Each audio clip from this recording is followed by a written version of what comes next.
time for some more book defacing. I am completely overwhelmed by the response I got on the last video, so I feel a little bit intimidated making this one, but here we are. And I hope you all had a wonderful holiday season. I hope to be back with some more regular videos in 2017. I completely forgot what year it was. Okay, 2017. And I'm actually working on a big Court of Mist and Fury project right now that I've been working on for about a month and a half. Really hoping to finish it by February, so I'm going to be really excited to share that with all of you. But for now, A Court of Thorns and Roses, I have finally begun to deface ACOTAR, and I got a lot of requests on the last video to see more of my process on how I go about defacing a book. This isn't any sort of proper tutorial or anything like that. It's just kind of a quick look at all the steps I took to create the cover of ACOTAR. I know a couple of you have been asking for some tutorials on specific things. I am a horrible teacher. I'll try and come up with something, but for now, we'll just have a little look at what went into creating this cover. And then I'll make some separate videos for when I add art to the end pages of the book. And I think the image I chose for the ACOTAR cover might seem kind of random for a book that takes place mainly in the spring court,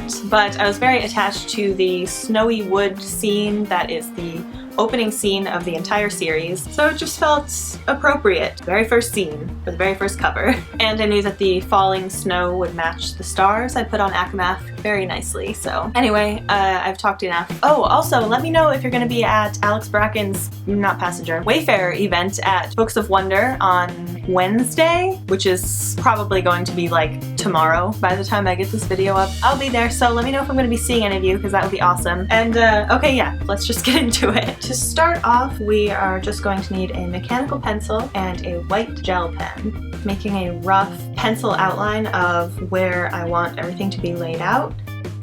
And then I'm going to go over the pencil drawing with the white gel pen, and this doesn't need to be very neat because it's all going to get sort of painted over and readjusted. It's just to have a very clear line for me to work around. And once we have that in, we're going to go in with some paint. I don't buy any animal products, so all of my brushes are very cheap, and I go through them pretty quickly because they are cheap and because I don't take care of them. I'm very lazy when it comes to my paintbrushes. I'm just not very good to them. So I'm just picking out a few different sizes, different shapes that I know I want to work with.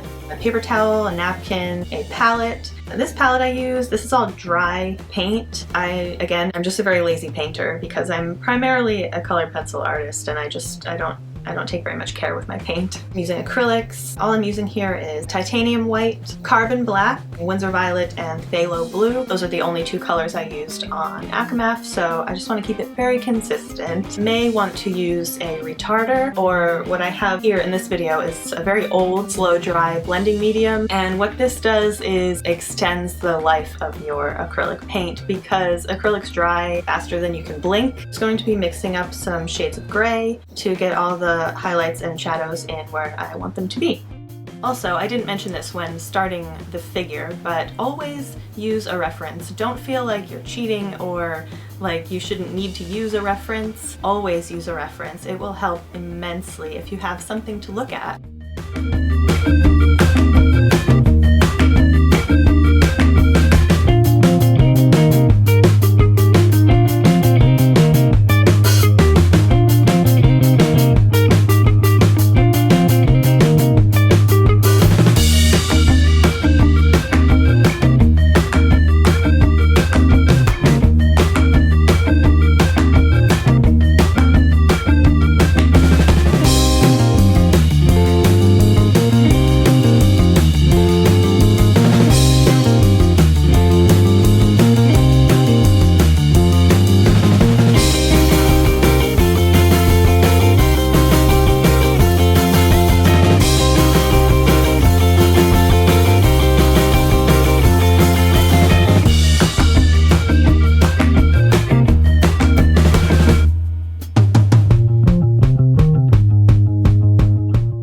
Now here is the very fun part. With a toothbrush and some white paint, flick it onto the surface.